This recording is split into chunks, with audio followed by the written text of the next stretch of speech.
सास बहू की अनोखी कहानी। हाल ही में नैना का विवाह हुआ था और उसने अपने पति और ससुराल वालों के साथ एक जॉइंट फैमिली में रहना शुरू कर दिया था। कुछ दिनों के बाद उसे पता चला कि वह अपनी सास के साथ नहीं रह सकती। नैना की सास रूढ़िवादी थी, जबकि नैना आधुनिक जीवन शैली जीने वाली लड़की थी।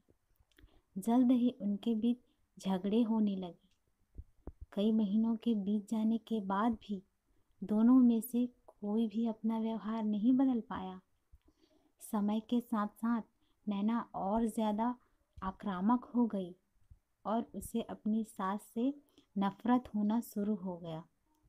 वह सोचने लगी कि कैसे अपनी सास से छुटकारा पाया जाए। एक बार हमेशा की तरह जब उसने अपनी सास से झगड़ा किया और उसके पति ने अपनी माँ का साइड लिया, तब नैना गुस्सा हो गई और अपने मायके चली गई। नैना के पिता एक केमिस्ट थे। उसने अपने पिता को पूरी बात बताई।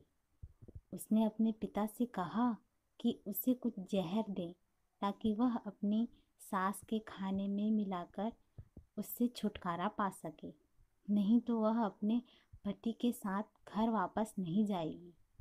नैना के पिता को यह सब जानकर काफ़ी दुख हुआ और उन्होंने अपनी बेटी से कहा, अगर तुम अपनी सास को जहर देती हो तो तुम और मैं दोनों जेल जाएंगे।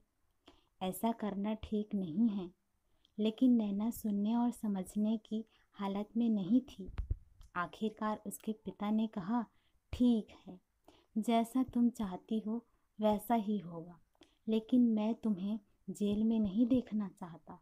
उसके पिता अंदर से पाउडर लाए और कहा, हर दिन जब तुम दोपहर का भोजन या रात का भोजन करते हो तो अपनी सास के खाने में इसे मिला देना।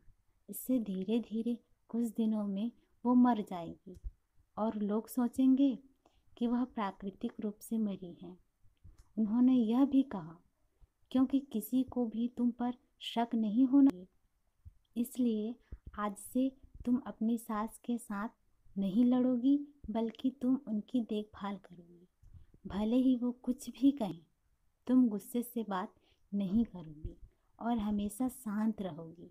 नैना सहमत थी और अपने ससुराल वापस आ गई और अपने पिता की सलाह के अनुसार उसने अपनी सास के खाने में पाउडर मिक्स करना शुरू कर दिया और बड़े ही प्यार से साथ साथ बात करना शुरू कर दिया।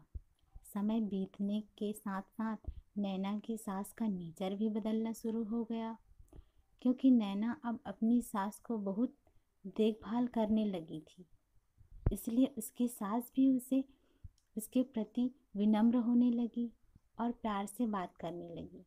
5 महीने बीत गए और नैना खाने में पाउडर मिक्स कर रही थी, लेकिन अब घर का वातावरण बदल गया। कोई झगड़े नहीं थे, दोनों एक दूसरे की तारीफ करते। अब ऐसा लगता था मानो दोनों का रिश्ता माँ बेटी का रिश्ता हो। अब नैना को चिंता होने लगी कि पाउडर की वजह से उसकी सास जल्द ही मर सकती है।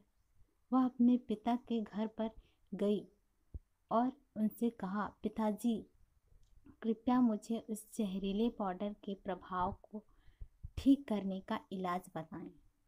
मैं अपनी सास को खोना नहीं चाहती। वह मेरी माँ की तरह और मैं उनसे अब बहुत प्यार करती हूँ। इसके पिता मुस्कुराए और कहा, कौन सा जहर? मैंने तुम्हें बस एक स्वीटनर दिया था। नैना हैरान थी। उसने अपने पिता से पूछा कि उन्होंने ऐसा क्यों किया। पिता ने कहा, बेटा, अगर तुम किसी दूसरे इंसान से प्यार चाहते हो तो तुम्हें भी उसे प्यार देना होगा। रिश्ते एक गाड़ी की तरह होते हैं और हम उन पर लगे पहियों की तरह। जब तक सभी पहिए ठीक से आगे नहीं बढ़ेंगे, तब तक गाड़ी ठीक से नहीं चल सकती। इसी बात का एहसास दिलाने के लिए मैंने ऐसा किया और तुम्हें अपनी सास के प्रति नम्र होने को कहा। तुम्हारी अच्छाई देखकर उन्होंने भी अपने आप को बदला और तुम्हें समझना शुरू किया। तुम दोनों ने एक दूसरे के लिए अपने आप को बदला। यही कारण है कि तुम अपनी सास के लिए आज मेरे पास भागते हुए आई हो। नैना अपने पिता की बात समझ चुकी है। और अगर आपको ये कहानी पसंद आई हो तो चैनल को लाइक, सब्सक्राइब और शेयर करना बिल्कुल ना भूलें। धन्यवाद।